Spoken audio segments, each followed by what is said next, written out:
In the middle, we have Toban Zolman. Toban is from ShopIgnighter. He is the Director of Product Management. Be in here.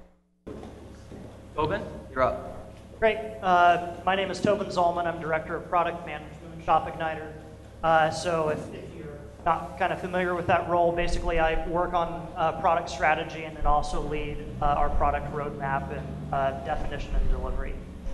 So ShopIgnighter is a company here in Portland. We've got about 40 employees, and we're focused on social commerce. So to kind of put that in context a little bit, we believe that social is fundamentally changing the way people discover, buy, and share products. And so that's kind of our thesis that we've taken into helping large brands and retailers get their brand in social and then leverage that into more sales. And so, you know, we help people or help these brands in really a variety of ways to set campaigns and promotions to essentially leverage that. If you want to show the next slide, just to kind of put this in context a little bit, and I think this may kind of set the stage for our discussions a little bit as well. So this is a survey that was done in January of this year with 1,300 social customers. And this is really interesting because it looks at what they expect to access through social networks, namely Facebook. And you can see that 65% of these customers are connecting to brands and retailers on Facebook for promotion, for games, contests, and promotions, to learn about new products. And nearly 80% of people expect to take advantage of special offers and discounts over the next year. So for us, what that drives is kind of the next slide here, this whole cycle of discovery, buying, and sharing products. It's not just putting a product for sale on a social network and calling it a day. It's really driving the discovery of those products, the purchase, and then the sharing of that entire experience. So that's essentially how we look at social commerce. And when we get to the social commerce part, I am going to hammer Toban because I just don't believe people are buying at Facebook, but he begs to differ a little bit. I think we're in kind of a unique position being in social commerce because when we work with large brands, we're typically interacting with one of two groups. We're either working with kind of their traditional e-com group that is looking to bring an e-commerce experience into social or social into their e-commerce experience, or we're working with marketing. And both of those have fundamentally different ideas on ROI. E-com is looking at an ROI based off of dollars revenue, and marketing is looking at lead gen, buzz, building out their house file in a more social manner. So I think there's a lot of different ways that you can kind of define ROI and ultimately still get positive ROI regardless of how you define it. It's just a matter of having clear parameters when you start on what your objectives are. So with your clients from ShopIgnighter, what are the main things you're seeing marketers look for in their ROI? Like list out the top 3.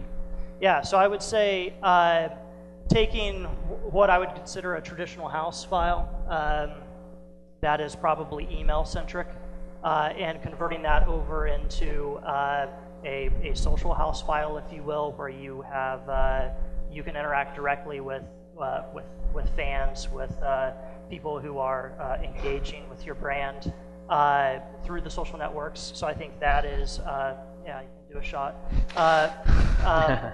I think that is one way that they're looking at ROI. I think another way, which, you know, we were talking briefly about this before the panel started, that's still fairly nebulous, is defining buzz or measuring, quantifying the impact of likes, reaches on Twitter, things of that sort. But I think generally people are trying to crack that nut of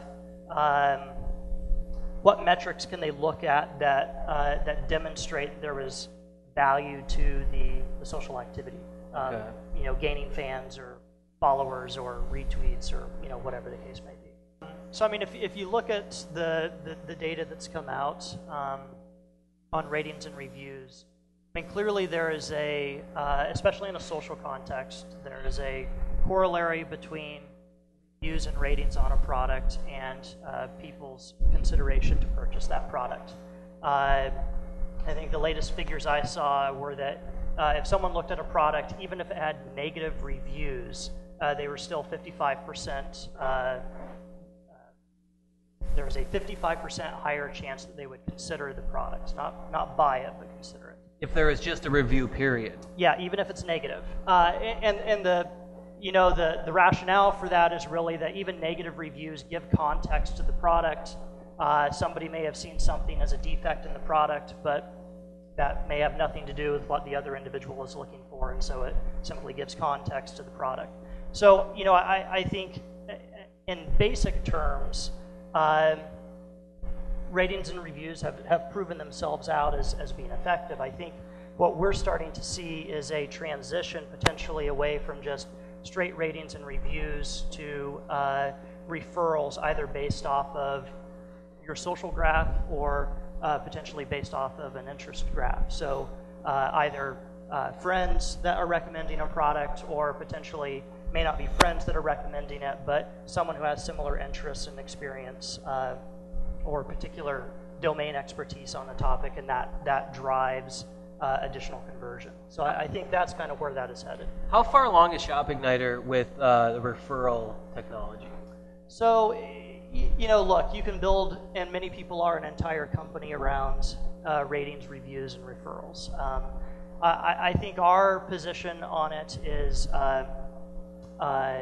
that we're essentially looking to leverage a lot of Facebook's new technology. I think OG Actions, Open Graph Actions are, as well as just Open Graph data in general, are a great way for brands to be able to understand who is looking at their product, segment the audience based off of that ultimately, and also identify based on Open Graph Actions how people are interacting with their products, whether they want it, they've bought it.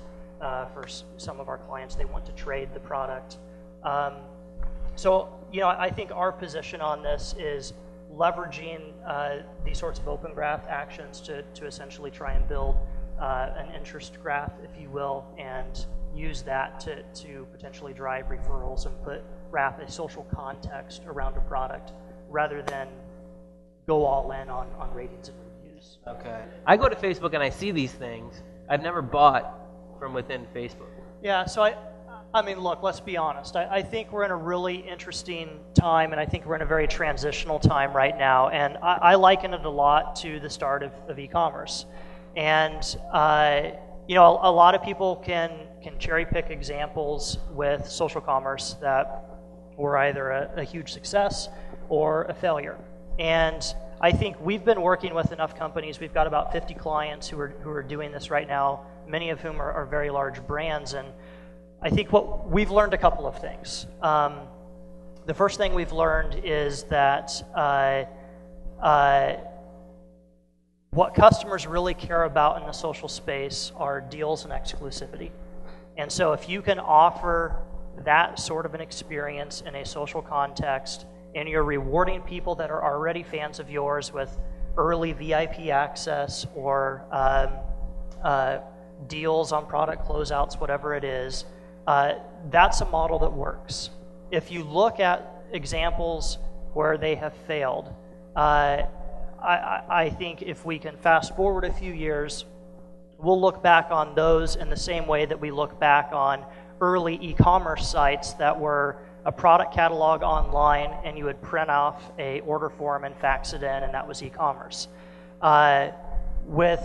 With social networking and social commerce, it's not just a matter of taking traditional e-com and dropping it in Facebook. You've got to bring an experience and bring some authenticity to that and incentivize people to interact with it. And so I think that's really what we're seeing is building out that experience in a social context that really makes sense, and customers engage really aggressively, frankly, when you get that formula right.